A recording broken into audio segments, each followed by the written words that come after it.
Hello students, मैं हूं अजय पांडे और आप सबका स्वागत है हमारे YouTube channel Ajay Pandey lectures में। तो हम लोगों ने क्लास 12 फिजिक्स में गॉस के प्रमेय नाम का चैप्टर ख़त्म कर लिया है और आज हम लोग पढ़ेंगे गॉस के प्रमेय का जो चैप्टर है उस चैप्टर का न्यूमेरिकल्स। तो आज हम यहाँ पर इस वीडियो में गॉस के प्रमेय वाले चैप्टर के न्यूमेरिकल्स को करेंगे। अभी मैंने कमेंट को पढ़ा तो इसमें कुछ बच्चे पूछ रहे थे कि सर किस बुक से आप न्यूमेरिकल बता रहे हैं। तो फिलहाल मैं जो बुक यूज कर रहा हूँ वो आपका है ये भौतिक विज्ञान राजीव प्रकाशन का है और ये सबसे लेटेस्ट बुक है। अब तक राजीव प्रकाशन का सबसे लेटेस्ट बुक है और इसकी पहचान है रेफरेंस टेक्स्ट बुक। तो ये राजीव प्रकाशन का सबसे लेटेस्ट बुक है। मैं इसी किताब से न्यूमेरिकल्स बता रहा हूँ और इसी बुक का पहला न्यूमेरिकल है, पहला सवाल है जो कि बोर्ड परीक्षा में, उत्तर प्रदेश बोर्ड परीक्षा में 2005 और 2011 में पूछा गया प्रश्न है। तो यहाँ मैं जितने भी मैं न्यूमेरिकल्स बताऊंगा, जितने भी क्वेश्चन बताऊंगा वो सारा का सारा बोर्ड एग्जाम में पूछा गया होगा। एक तरह से कह सकेंगे कि सारा का सारा ये जितने भी प्रीवियस ईयर में जितने भी क्वेश्चन पूछे गए हैं मैं उसी को सॉल्व करने वाला हूँ। तो इसी क्रम में हमारा पहला प्रश्न है। एक बार पुनः बता दूं कि यह प्रश्न यूपी बोर्ड एग्जाम में 2005 और 2011 में पूछा जा चुका है और हमारा प्रश्न है, पहला प्रश्न है कि 17.7 पिको कूलाम आवेश 10 सेंटीमीटर भुजा वाले घन के केंद्र पर रखा है। तो घन के प्रत्येक सतह से निकलने वाले वैद्युत फ्लक्स का मान ज्ञात कीजिए। यह आपका प्रश्न हो गया और इस प्रश्न को सॉल्व करते हैं। लेकिन सॉल्व करने से पहले हम थोड़ा एक इम्पॉर्टेंट चीज़ बता दें।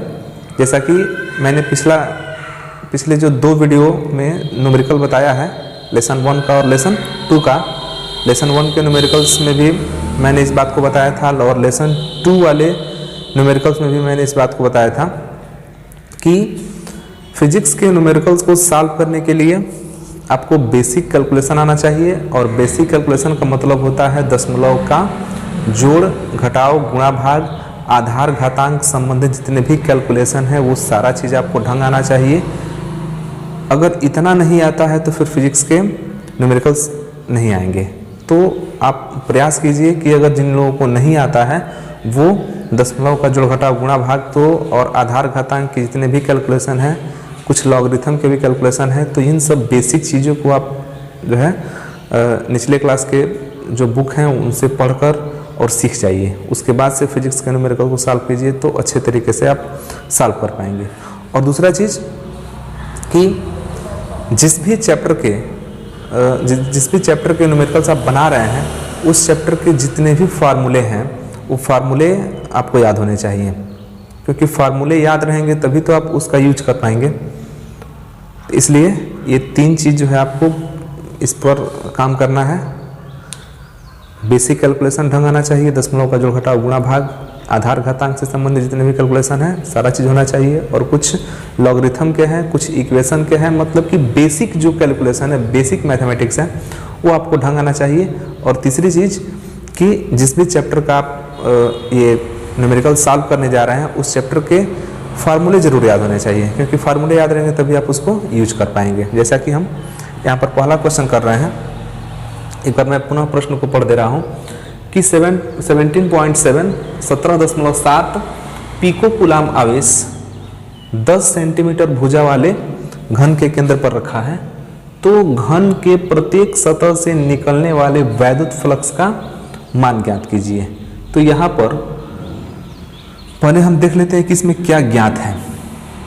तो जो प्रश्न को देख के हमको मिल रहा है वो हमको मिल रहा है कि 17.7 पिको कूलाम का एक आवेश है और वह आवेश आपके घन के सेंटर पर, क्यूब के सेंटर पर रखा गया है तो एक हम फिगर ड्रा कर देते हैं, इससे आप अच्छे से समझ पाएंगे। एक हम यहाँ घन बना रहे हैं।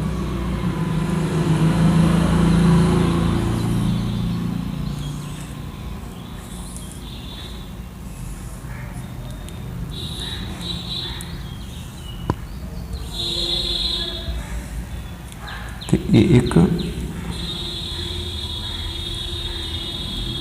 घन हो गया और इसी घन के सेंटर में बीच में एक आवेश रखा हुआ है और वही आवेश आपका कितना है, तो 17.7 पिकोकुलाम है। अब प्रश्न क्या पूछ रहा है कि घन के प्रत्येक सतह से निकलने वाले वैद्युत फ्लक्स का मान ज्ञात कीजिए। तो घन के प्रत्येक सतह से, सतह मतलब कि ये भी एक सतह हो गया, एक आगे वाला सतह हो गया, एक लेफ्ट वाला हो गया, एक पीछे वाला हो गया, एक ऊपर वाला हो गया, एक नीचे वाला हो गया। मतलब बात करें अगर हम घन की सतह की, तो घन में कुल 6 सतह होते हैं। और उदाहरण के लिए हम इसको समझा दें, चूंकि ये घन नहीं है लेकिन फिर भी आप इसे समझ सकते हैं कि एक घन का 6 सतह होता है। 1 2 पीछे 2 हो गया, 3 4 5 6।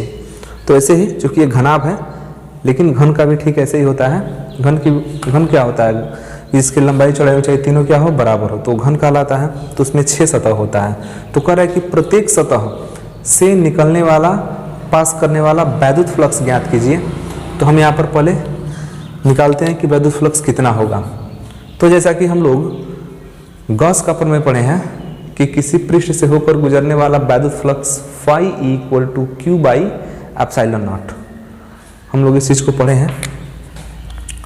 तो प्रश्न को देखते हैं पहले। प्रश्न में क्या दे रहा है, क्यू का मान दे रहा है, क्योंकि कह रहा है ना कि 17.7 पिकोकुलाम का आवेश 10 सेंटीमीटर भुजा वाले घन के सेंटर पर रखा गया है। तो यहाँ पर 17.7 पिकोकुलाम, 17.7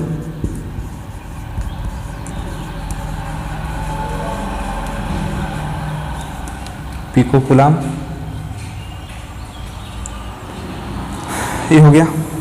लेकिन जैसा कि हम लोग जानते हैं कि जब भी आवेश लिखते हैं तो उसको सिंपल वे कुलाम में लिखते हैं। तो यहाँ पर पिको कुलाम है तो पहले पिको को यहाँ से चेंज कर लेंगे। तो पिको को चेंज करने का मतलब कि जब भी पिको होता है तो उसको चेंज करने के लिए 10 टू द पावर -12 से गुणा कर देते हैं। अभी पिको किस में हो गया, पिको चेंज हो गया, अभी केवल कुलाम बचा, तो एक क्यू निकल गया। अब कह रहा है कि इसके पृष्ठ से गुजरने वाला वैद्युत फ्लक्स ज्ञात कीजिए। तो एक चीज ध्यान दीजिए कि इस आवेश के कारण इन सभी पृष्ठों से वैद्युत फ्लक्स निकलेगा, सभी पृष्ठों से। लेकिन हमको सिर्फ एक पृष्ठ से निकालना है, क्योंकि यहाँ पर कह रहा है कि प्रत्येक सतह से निकलने वाला। तो चूंकि हमारे पास 6 सतह हैं और प्रत्येक सतह से पूछ रहा है, तो हम पहले कुल फ्लक्स निकालेंगे कि इन पृष्ठों से कुल कितना फ्लक्स निकल रहा है, और उसके बाद 6 से क्या कर देंगे, भाग कर देंगे। तो प्रत्येक सतह से निकलने वाला वैद्युत फ्लक्स हमको ज्ञात हो जाएगा। और एक चीज यहाँ पर ध्यान दीजिए कि इस 10 सेंटीमीटर जो भुजा का माप दे रहा है 10 सेंटीमीटर, इसका हम यहाँ पर फार्मूले में कोई उपयोग नहीं है, क्योंकि वैद्युत फ्लक्स निकालने के लिए हमारे पास 2 ही फार्मूला है। एक परिभाषा के अनुसार देखें तो E.ds, और अगर हम गॉस के प्रमेय से देखें तो Q बाई एप्सिलॉन नॉट। तो इन दोनों में कहीं भी भुजा की बात नहीं हो रही है। फार्मूले के हिसाब से देखें तो क्षेत्रफल सदिश चाहिए और वैद्युत क्षेत्र की तीव्रता चाहिए, जबकि यहाँ पर ना तो क्षेत्रफल सदिश है और ना ही वैद्युत क्षेत्र की तीव्रता है। और अगर मान लीजिए कि हम इसके 10 सेंटीमीटर भुजा की सहायता से अगर क्षेत्रफल निकाल भी लेते हैं तो फिर वैद्युत क्षेत्र नहीं है, मतलब ये फार्मूला हमारा नहीं लगेगा।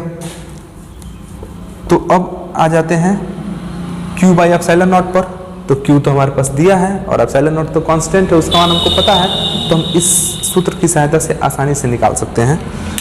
तो फॉर्मूला क्या लगेगा हमारा, गॉस के प्रमेय से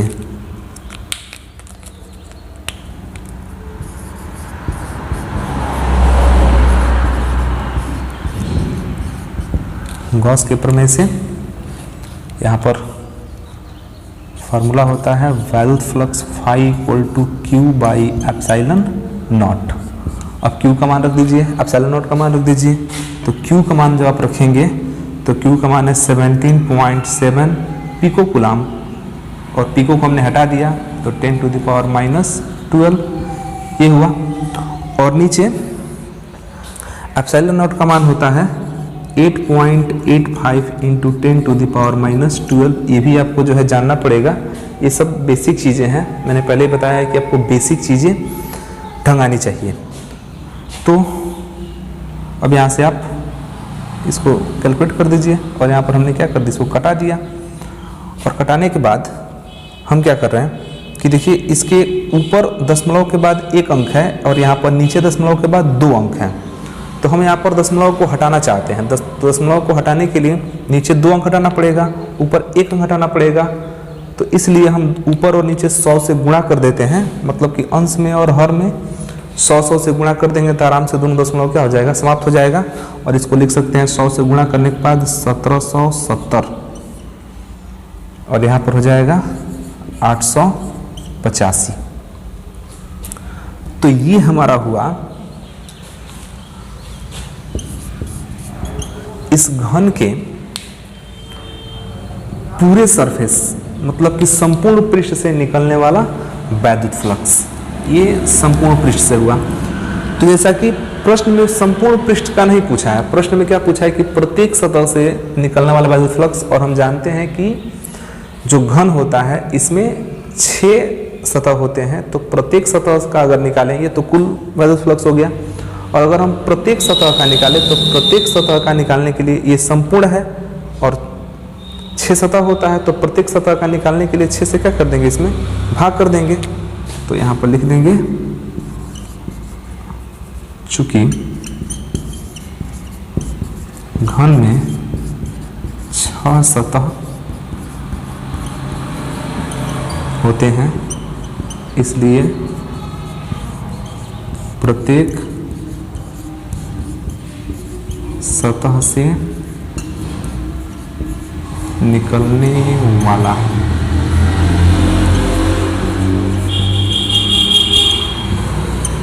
वैद्युत फ्लक्स इक्वल टू संपूर्ण है। संपूर्ण कितना आपका है 1770 बटा 885, और हमको करना क्या है, 6 से भाग कर देना है। हमने 6 से भाग कर दिया क्योंकि 6 सतह होता है।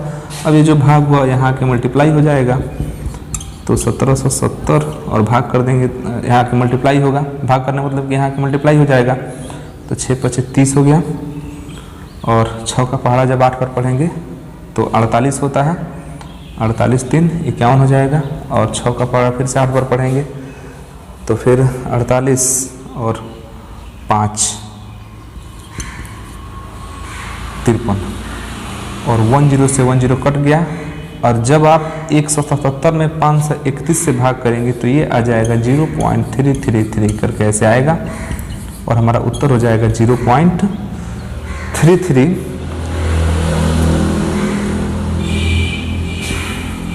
न्यूटन मीटर स्क्वायर प्रति कूलाम। तो ये हमारा हो गया उत्तर 0.33 न्यूटन मीटर स्क्वायर प्रति कूलाम। और ये जो है इस बुक में 1/3 लिखा है, तो 1/3 या 0.33 बात एक ही होता है। तो एक बार पुनः समझा दें कि 17.7 पिको कूलाम आवेश 10 सेंटीमीटर भुजा वाले घन के केंद्र पर रखा गया है।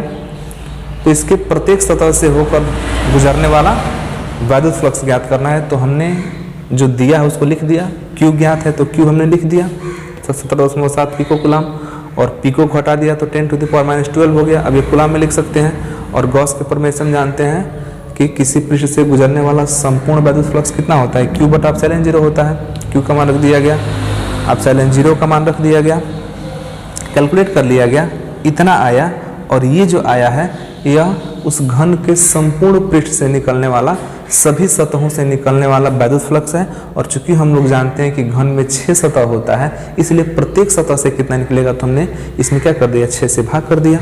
6 से भाग कर दिया गया तो आपका आ गया 0.33 न्यूटन मीटर स्क्वायर प्रति कूलम। तो ये इंपॉर्टेंट क्वेश्चन है और ये जो है 2005 बोर्ड परीक्षा और 2011 बोर्ड परीक्षा में पूछा गया है। और एक बार हम पुनः बता दें कि हम ये न्यूमेरिकल को बता रहे हैं राजीव प्रकाशन के इस रेफरेंस टेक्स्ट बुक से, और इस बुक का ये पहला क्वेश्चन है। तो अगर आपके पास भी ये बुक है तो आप उसमें देख सकते हैं। तो हमारा अगला क्वेश्चन है, एक बिंदु आवेश 10 सेंटीमीटर त्रिज्या के एक गोलीय पृष्ठ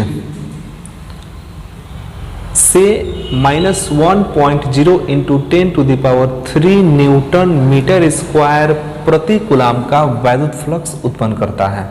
मतलब कि एक बिंदु आवेश है और वह बिंदु आवेश एक गोलीय पृष्ठ है, स्फेरिकल सरफेस है, गोलीय पृष्ठ है, और उससे कितना वैद्युत फ्लक्स उत्पन्न कर रहा है, तो -1.0 इंटू 10⁻³ न्यूटन मीटर स्क्वायर प्रति कूलम का वैद्युत फ्लक्स उत्पन्न करता है। मतलब कि इस प्रश्न में हमको वैद्युत फ्लक्स दिया जा रहा है और क्या दे रहा है कि जिस पृष्ठ से ये उत्पन्न कर रहा है, पास कर रहा है, उस पृष्ठ की त्रिज्या, गोलीय पृष्ठ की त्रिज्या दे रहा है कितना, 10 सेंटीमीटर दे रहा है। जबकि पृष्ठ का केंद्र बिंदु आवेश पर है। पृष्ठ का केंद्र कहाँ है, बिंदु आवेश पर है। मतलब कि जो ये आवेश रखा गया है वो उस स्फेरिकल जो सरफेस है उसके सेंटर पर रखा गया है, केंद्र पर रखा गया है। तो अब इसमें प्रश्न पूछ रहा है कि यदि गासीय पृष्ठ की त्रिज्या दोगुनी कर दी जाए तो पृष्ठ से कुल कितना वैद्युत फ्लक्स गुजरेगा। और दूसरा प्रश्न है कि बिंदु आवेश का मान कितना है। तो एक हम चित्र के माध्यम से आपको समझा रहे हैं कि ये मान लीजिए कि वो गासियन पृष्ठ है, गासीय पृष्ठ है, गोलीय पृष्ठ जिसकी बात हो रही है, और उसके सेंटर पर ये आवेश Q रखा गया है। हमको ये नहीं दिया है कि कितना आवेश है, लेकिन ये जरूर पता है कि इस आवेश के कारण इस पृष्ठ से गुजरने वाले जो वैद्युत फ्लक्स हैं उसका मान कितना है, -1 इंटू 10⁻³। मतलब कि अगर यहाँ पर इसका हल हम देखें तो φe का मान दे रहा है -1.0 इंटू 10⁻³ न्यूटन मीटर स्क्वायर प्रति कूलम। तो ये वैद्युत फ्लक्स का मान दिया है। और एक तरह से कहें तो त्रिज्या r दे रहा है कितना, 10 सेंटीमीटर। अब इसमें पहला प्रश्न यह पूछ रहा है कि यदि गासीय पृष्ठ की त्रिज्या दोगुनी कर दी जाए, मतलब इसको अगर हम बढ़ा दें तो तब वैद्युत फ्लक्स कितना गुजरेगा। तो ऐसा कि वैद्युत फ्लक्स निकालने के लिए हमने दो फार्मूला पढ़ा है। एक तो हमने गॉस के प्रमेय से पढ़ा है और दूसरा वैद्युत फ्लक्स के डेफिनेशन से पढ़ा है। तो हमारे पास दो फार्मूले हैं, हम दोनों को लिख दे रहे हैं। एक तो यह वाला है और दूसरा यह वाला है। गोलीय पृष्ठ है और यहाँ पर स्पेशली कह रहा है कि यदि गासीय पृष्ठ की त्रिज्या दोगुनी कर दी जाए तो पृष्ठ से कुल कितना वैद्युत फ्लक्स गुजरेगा। तो यहाँ पर जब गासीय पृष्ठ का नाम आ गया तो वैद्युत फ्लक्स जो हम निकालेंगे वो गासीय पृष्ठ से निकालेंगे। अब अगर आप गासीय पृष्ठ से निकाल भी देते हैं तो गासीय पृष्ठ से वैद्युत फ्लक्स निकालने के लिए हमको क्या चाहिए, सिर्फ Q चाहिए, और ये तो कांस्टेंट है। मतलब कि जो वैद्युत फ्लक्स है वो सिर्फ किस पर डिपेंड कर रहा है, Q पर। Q घटेगा बढ़ेगा तो वैद्युत फ्लक्स भी घटेगा बढ़ेगा। इसमें कहीं R आ ही नहीं रहा है, कहीं त्रिज्या की बात नहीं हो रही है। इसलिए जो वैद्युत फ्लक्स है वो गासीय पृष्ठ की त्रिज्या पर डिपेंड नहीं करता है, निर्भर नहीं करता है, क्योंकि जो गास का फार्मूला है तो गास के फार्मूले में कहीं भी R नहीं आता है। जब R नहीं आ रहा है मतलब कि जो वैद्युत फ्लक्स है वो R पर डिपेंड नहीं कर रहा है, और जब R पर डिपेंड नहीं कर रहा है तो फिर R को हम छोटा कर दे या बड़ा कर दे कोई फर्क नहीं पड़ने वाला है। तो यहाँ पर हमारा पहला आंसर तो हो ही चुका मान लीजिए, क्योंकि यदि गासी पृष्ठ की त्रिज्या दोगुनी कर दे तो पृष्ठ से कुल कितना वैद्युत फ्लक्स गुजरेगा, तो उतना ही गुजरेगा जितना पहले गुजर रहा था। तो पहले हमारा कितना गुजर रहा है, -1.0 इंटू 10 टू द पावर 3,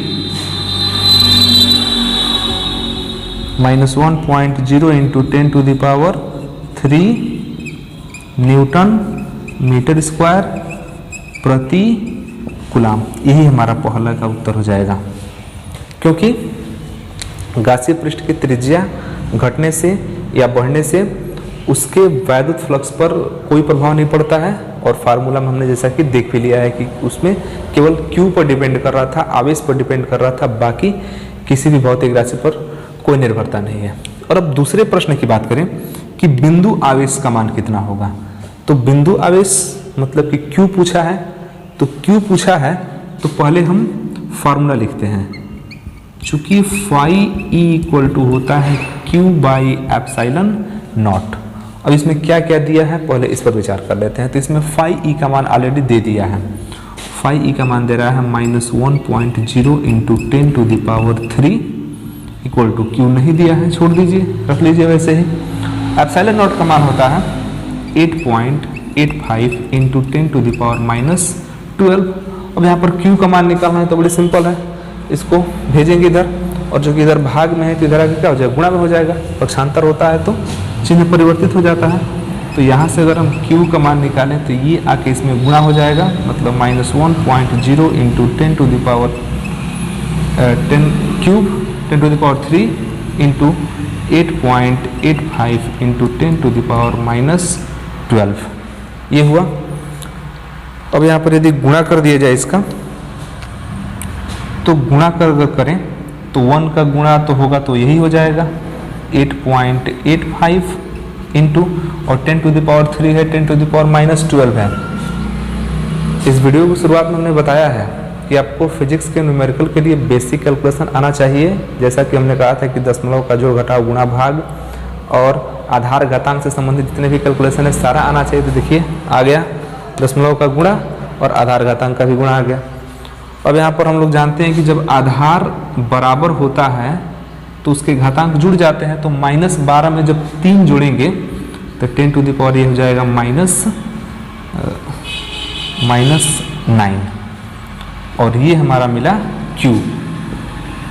इसको लिख देंगे कूलाम। तो ये उत्तर आ गया 8.85 इंटू 10 टू द पावर -9। और चूंकि देखिए माइनस चिन्ह ये छूट रहा है, मतलब कि जो पृष्ठ के सेंटर पर जो आवेश है वो ऋणात्मक आवेश है, वो ऋण आवेश है, और उसका मान है -8.85 into 10 to the power -9 coulomb. एक बार हम पुनः बता दें कि जो हमारा पहला प्रश्न था कि यदि गासी पृष्ठ की त्रिज्या दोगुनी कर दी जाए तो पृष्ठ से कुल कितना क्षेत्रफल, पृष्ठ से कुल कितना वैद्युत फ्लक्स गुजरेगा। तो वैद्युत फ्लक्स जो है उसके रेडियस पर, त्रिज्या पर डिपेंड नहीं करता है, वो डिपेंड करता है किस पर, Q पर, अकॉर्डिंग टू गॉस थ्योरम। तो इसका आप एक बार स्क्रीनशॉट ले लीजिए। अगला क्वेश्चन है 5I प्लस 10J न्यूटन प्रति कूलाम के एक समान वैद्युत क्षेत्र में 0.2 J मीटर स्क्वायर क्षेत्रफल का पृष्ठ रखा गया है, तो पृष्ठ से गुजरने वाला वैद्युत फ्लक्स ज्ञात कीजिए। ये थोड़ा सा अलग टाइप का क्वेश्चन है। फार्मूला वही लगेगा जो हम लोग पढ़े हैं, लेकिन थोड़ा ये सदिश रूप में यहाँ पर दिखाई दे रहा है। 5I प्लस 10J और यहाँ पर 0.2J, तो ये सदिश रूप में है। तो कुल मिलाकर इस प्रश्न में दिया क्या जा रहा है कि 5I प्लस 10J न्यूटन प्रति कूलाम के एक समान वैद्युत क्षेत्र में, मतलब कि वैद्युत क्षेत्र दिया जा रहा है और यहाँ पर क्षेत्रफल दिया जा रहा है। तो इतने वैद्युत क्षेत्र में इतना क्षेत्रफल रखा हुआ है, इतने क्षेत्रफल का कोई पृष्ठ रखा हुआ है, तो उस पृष्ठ से गुजरने वाला वैद्युत फ्लक्स ज्ञात करना है। तो जो प्रश्न में दिया है पहले उसको लिख लेते हैं। तो यहाँ पर वैद्युत क्षेत्र दिया है, और ध्यान दीजिएगा कि ये सदिश रूप में वैद्युत क्षेत्र है। तो वेक्टर E इक्वल टू हो गया 5I प्लस 10J और इसको हम थोड़ी सी अपनी सुविधा के लिख दे रहे हैं 0k, क्योंकि जनरली आप लोग पढ़े होंगे क्लास 11th में IJK के रूप में, तो यहाँ पर k नहीं दिया है, इसलिए हमने क्या कर दिया 0k लगा लिया। और ये देखिए ये वैद्युत क्षेत्र इतने क्षेत्रफल का पृष्ठ रखा गया है, तो ये भी ध्यान देना है कि ये जो पृष्ठ का क्षेत्रफल है वो भी सदिश रूप में है, मतलब कि ये क्षेत्रफल सदिश दिया हुआ है। तो ये दे दिया आपका ds, क्षेत्रफल सदिश को हमने ds से दिखाया है। तो ये दे रहा है देखिए 0.2j, इसमें i नहीं है और k नहीं है, तो हम लोग इसको लिखेंगे इस तरह से 0.2j दिया है, लेकिन हम इसको लिख लेंगे थोड़ा सा इस प्रकार से 0i plus 0.2j plus 0k, इस तरह से, ताकि हमको समझाने में सुविधा रहे। तो हमने लिख लिया इसको।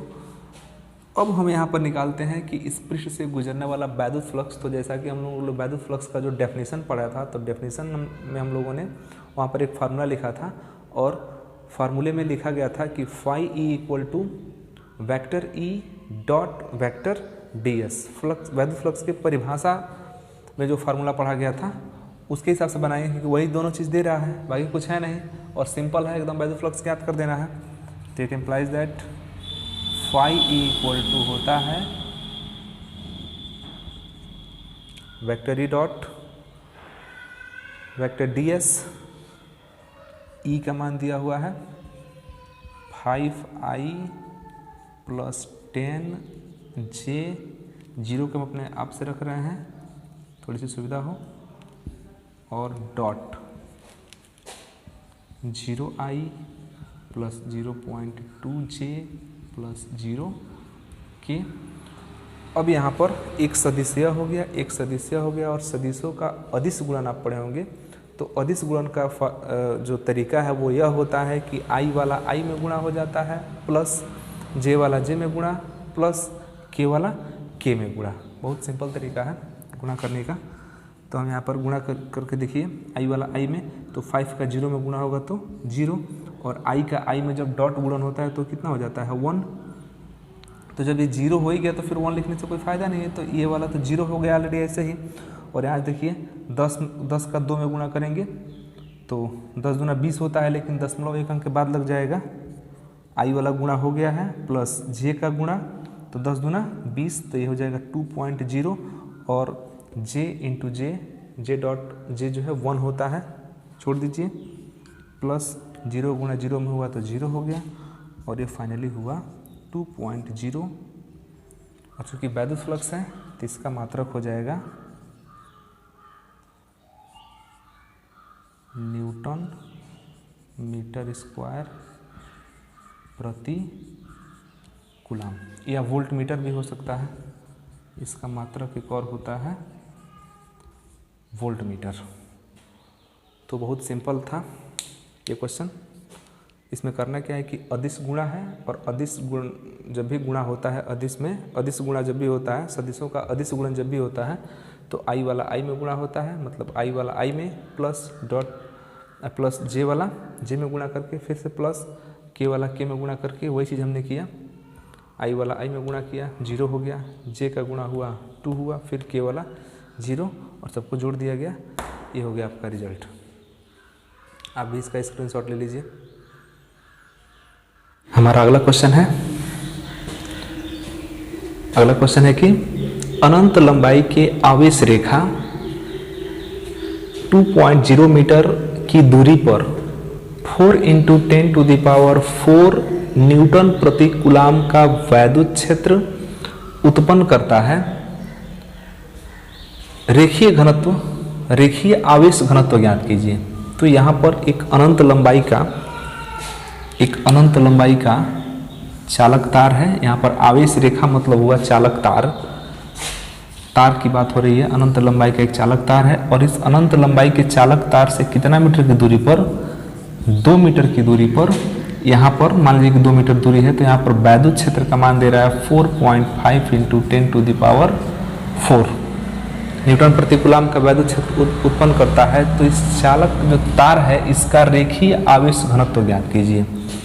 तो सबसे पहले जो दिया है उसको लिख लेते हैं। तो हमारे पास क्या क्या दे दिया, r का मान दे रहा है कि 2 मीटर, 2 मीटर। आर का मान दे दिया और क्या दे रहा है, वैद्युत क्षेत्र की तीव्रता दे रहा है। तो वैद्युत क्षेत्र की तीव्रता ई का मान दे रहा है 4.5 इंटू 10⁴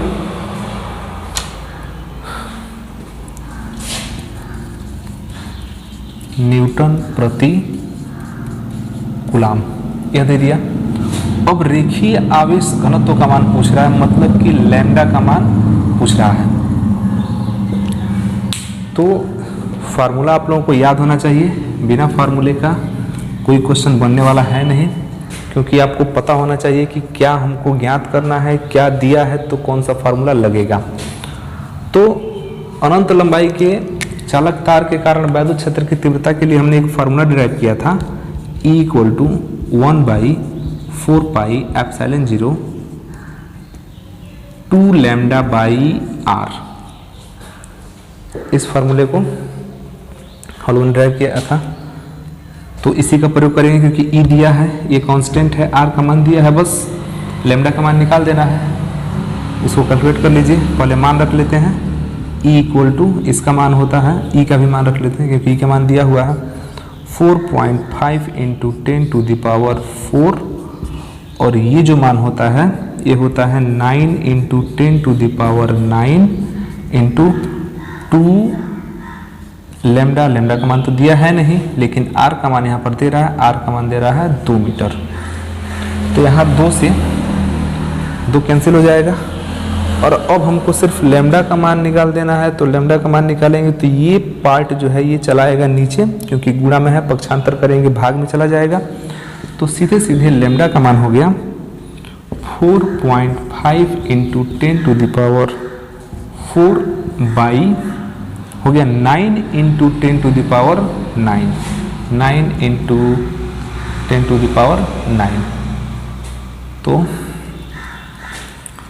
यहाँ पर इसको कैलकुलेट कर दीजिए, तो 9 से जब इसमें भाग करेंगे तो ये 0.5 हो जाएगा, क्योंकि 9 × 5 = 45 होता है, तो 0.5 हो जाएगा।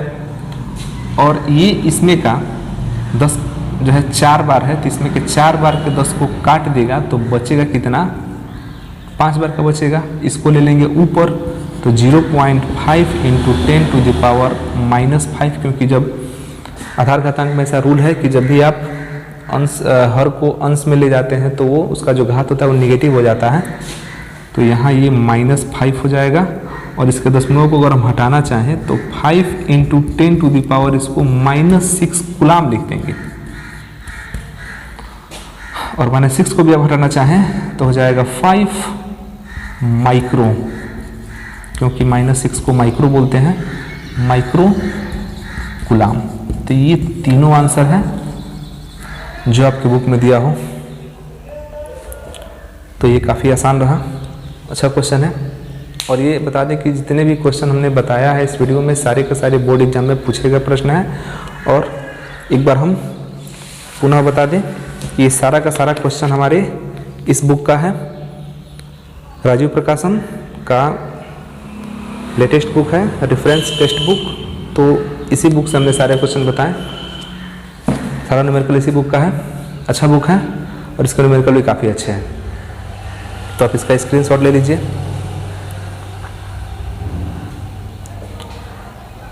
और ये वीडियो आपको कैसा लगा आप हमें कमेंट बॉक्स में ज़रूर लिखकर बताएं। और यदि आप हमारे चैनल पर नए हैं तो चैनल को सब्सक्राइब कीजिए, वीडियो अच्छा लगे तो लाइक कीजिए और अपने मित्रों के पास शेयर कीजिए। फिर मिलते हैं अगले वीडियो में एक नए टॉपिक के साथ, तब तक के लिए धन्यवाद।